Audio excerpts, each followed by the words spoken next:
nom du Père et du Fils et du Saint-Esprit. Amen. Viens, Esprit de sainteté, viens, Esprit de lumière, viens, Esprit de feu, viens nous embraser. Évangile de Jésus-Christ selon saint Marc. En ce temps-là, un scribe s'avança vers Jésus pour lui demander « Quel est le premier de tous les commandements ?» Jésus lui fit cette réponse « Voici le premier. Écoute, Israël, le Seigneur notre Dieu est l'unique Seigneur. Tu aimeras le Seigneur ton Dieu de tout ton cœur, de toute ton âme, de tout ton esprit, de toute ta force. Et voici le second. Tu aimeras ton prochain comme toi-même.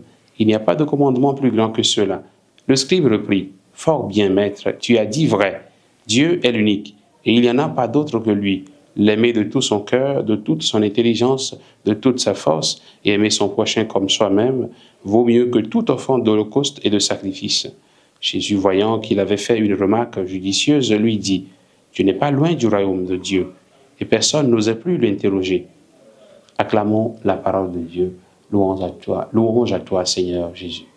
Bien-aimés de Dieu, nous sommes aujourd'hui le vendredi 13 mars de la 3e semaine de ce temps de grâce, de ce temps de carême. Tu n'es pas loin du royaume de Dieu, dit Jésus. Frères et sœurs, en ce vendredi, le Seigneur nous rappelle la loi de l'amour. Aimer Dieu et aimer nos frères et sœurs, voilà ce qu'il y a d'essentiel dans notre vie chrétienne. Les deux aspects de l'amour vont ensemble. Celui qui aime Dieu doit aussi aimer son prochain. Et l'amour pour le prochain ne se comprend véritablement qu'en Dieu qui est la source de tout amour. L'amour pour les autres, lorsqu'il se vide de la présence de Dieu, se transforme en orgueil, en désir de se montrer, en domination et en asservissement de l'autre que l'on prétend aimer. L'amour pour Dieu, quand il ne s'accompagne pas de l'amour pour les autres, devient du fanatisme aveugle et de la pure hypocrisie. En un mot, aimer Dieu sans aimer les autres n'est qu'un pur mensonge, comme nous le dit saint Jean. Si quelqu'un dit « j'aime Dieu » alors qu'il a de la haine contre son frère, c'est un menteur. En effet, celui qui n'aime pas son frère qu'il voit est incapable d'aimer Dieu qu'il ne voit pas. 1 Jean chapitre 4, verset 20.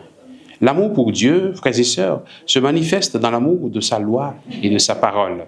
Aimer Dieu, c'est d'abord se sentir aimé de lui et lui donner son cœur, sa vie.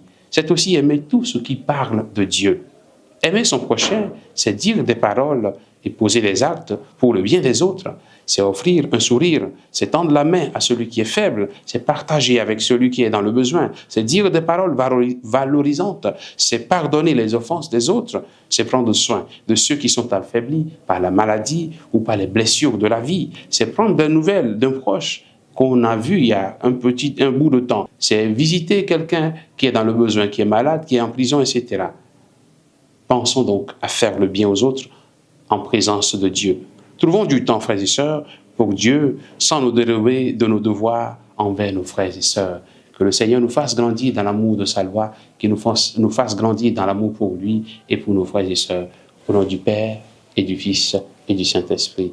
Amen.